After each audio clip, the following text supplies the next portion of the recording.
Hey, everybody, and welcome back to Story Time. And it's expanded a little bit more since the last time we've been together, but I'm going to call this Behind the Crown.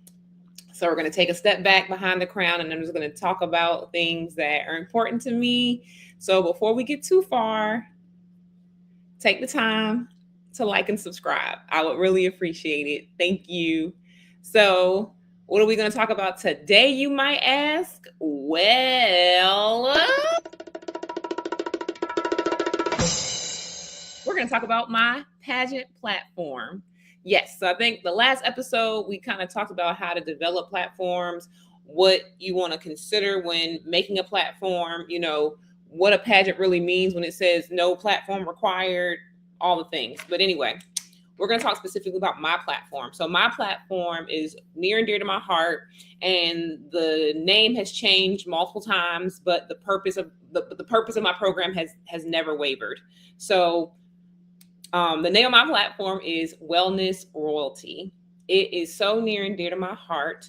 And what it is for me is I teach the 5 dimensions of health and wellness because I believe that health is your greatest wealth. And a lot of times when it comes to like holistic living, people might think it's very difficult, it's very expensive, all the things. But I can tell you this, you're going to pay for it some point. You're either going to pay for it on the front end by, increasing, maybe going organic, or, if you're going to be have specific dietary needs, or you want to cut out certain things or add certain things, or whatever that may be, right? You're either going to pay for it on the front end or you're going to pay for it on the back end. Because in the back end, you're paying for doctor's visits, you're paying for medication, you're having to take the medication, if it's injectable medication, if it's something like a horse pill, like a very large pill that you have to take, it's going to cost you somewhere either the beginning or the end. So I would tell you to invest it the way you want to invest it, by bettering your diet, maybe getting a gym membership, all the things. So back to the 5 dimensions of health and wellness. So we talk about spiritual, and spiritual doesn't necessarily just mean religious or anything like that. It also means your internal compass of what guides you to what right is. That's spiritual. Your mental, emotional, those things have to do with, are you mentally prepared? Are you emotionally sound? Physical, that is the one that everybody knows about, because that is you going to the gym.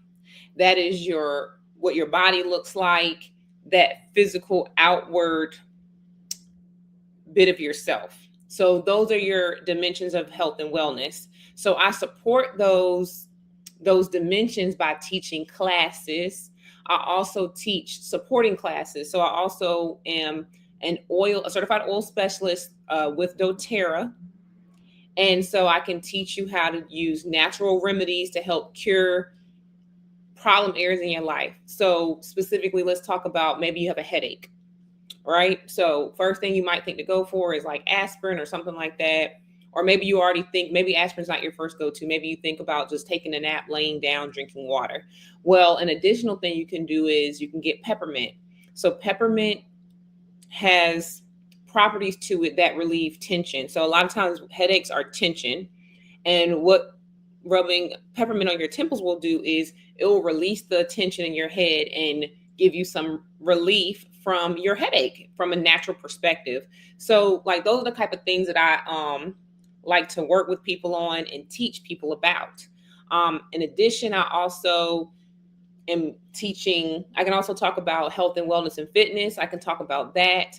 I've also written a children's book on the 5 dimensions of health and wellness, which is very exciting to me because that is part of my target market. So my target market is children ages 5 to 12, and then women 25 to 55. So the goal is, if we teach our children these specifics on how to better their life and their health at 5 years old, they're going to carry those principles into their adult life. And I am a testament to that. So growing up, my dad, we were always out at the beach. We were always rollerblading. We had a grazing table, and the predominant things on the grazing table, we had this big, like huge metal pan. and it was always filled of fruits, vegetables, and then there was some chips and things, but the majority of these items were fruits and vegetables. So I always had access to grab an apple, grab a banana, grab some grapes. Like that's just how I was raised. And then in terms of like my eating habits, I've always had relatively good eating habits, and I've always been very athletic and into sports. So a lot of the sports teams would tell us like, hey, we got something coming up. Don't drink sodas, increase pasta. So like I've always had all these like very specific things in my life. And it also helps that I have great genes, and I'm very naturally lean. So I also look the part as well when it comes to like when people look at me and hear what I have to say in my knowledge base, they see me as someone that they can trust, which is very important when it comes to a platform, because you want to ensure that there's authenticity in what you're telling people. So with that being said, when I walk into a pageant interview and they ask me about my platform, when I start going, I'm going about it, right? And they can tell, they know that I first know what I'm talking about, that I have a developed platform. And then I also share things that I've already done with my platform. Because one thing we have to remember when we're going into these interviews, that is the time for them to get to know us. And judges are mildly interested in when you could do, right? Because every girl that came before you and after you has the ability to also do things as well. So what's going to set you apart is what you've already done. So remember that. Establish your platform now and start taking actions within your community now. So when you go into that pageant interview or you're writing in that paperwork, you're talking about things that you've already accomplished within your platform. So when I go into my platform, I can say, or when I go into my interview, I can tell them that I have put on 2 health fairs in the community that serviced over 100 people.